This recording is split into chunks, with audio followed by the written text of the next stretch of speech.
So విశ్లేషణలోకి వెళ్ళి ఆ 10 కారణాలు ఏంటి అనేది విశ్లేషించే ముందు ఫస్ట్ మా ఆర్గనైజేషన్ ఏంటంటే రాష్ట్ర రాజనీతి స్ట్రాటజీస్ ద్వారా మేము ఎన్నో pre poll surveys, exit poll, post poll survey చేయడం జరిగింది. మేమిచ్చిన ఎగ్జిట్ పోల్ ఏంటంటే కాంగ్రెస్ పార్టీ 11% ప్లస్ ఆర్ మైనస్తో గెలవబోతుంది, 17,000 నుంచి 25,000 వరకు మెజారిటీ వచ్చే పరిస్థితి ఉందని చెప్పి మా యొక్క ఎగ్జిట్ పోల్స్ రిలీజ్ చేయడం జరిగింది. ఇవాళ ఫైనల్ రిజల్ట్స్ చూస్తే ఎగ్జాక్ట్లీ మేము ఏదైతే చెప్పామో అదే జరిగింది.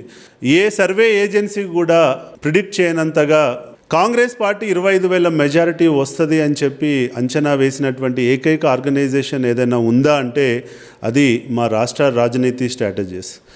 ఏ పొలిటికల్ కన్సల్టింగ్ కంపెనీ కూడా ఇంత అక్యురేట్గా ఎస్టిమేట్ చేయలేదు అన్నది కూడా వాస్తవం.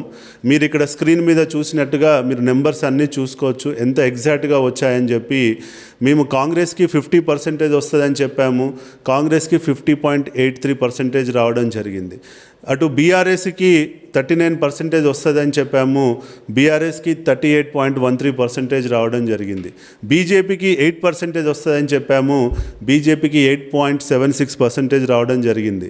అంటే ఎగ్జాక్ట్గా మేము ఏదైతే చెప్పామో, మేము 25,000 మెజారిటీ అని చెప్పాము, 24,711 ఓట్లు రావడం జరిగింది. అదండి మా యొక్క ఆర్గనైజేషన్ యొక్క అక్యురసీ అని చెప్పి మేము చెప్పొచ్చు. ఇది ఇంత అక్యురేట్గా రావడానికి ప్రధానమైన కారణం ఏంటంటే మేము గత 3 నెలలుగా గ్రౌండ్లో ఉన్నాము. గ్రౌండ్లో 3 ప్రీపోల్ సర్వేలు చేసుకోవడం జరిగింది.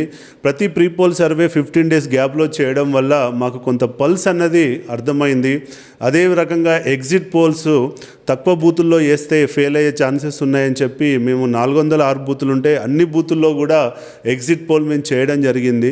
ఎగ్జిట్ పోల్ బయట పెట్టే ముందు కూడా మళ్ళొకసారి డౌట్ వచ్చి, ఎందుకంటే అన్ని సర్వేలు బీఆర్ఎస్ గెలుస్తున్నాయని చెప్తుంది, మరి మనము ఇలా చెప్పొచ్చా లేదా ఒకసారి క్రాస్ చెక్ చేసుకోవాలని చెప్పి పోస్ట్ పోల్ సర్వే కూడా చేశాము. ఆ పోస్ట్ పోల్ సర్వేలో కూడా మాకు అదే రిజల్ట్ వచ్చింది, 10 to 12% లీడ్ ఉండే ఛాన్సెస్ ఉన్నాయని. అప్పుడు మా యొక్క ఎగ్జిట్ పోల్ని మేము ధైర్యంగా బయట పెట్టడం జరిగింది. ఈ రోజు మీరు చూస్తే మా ఫైనల్ రిజల్ట్స్ మా పోల్ తోటి ఎగ్జాక్ట్గా మ్యాచ్ అయ్యని చెప్పి నేను చెప్పాలనుకుంటున్నటువంటి విషయం.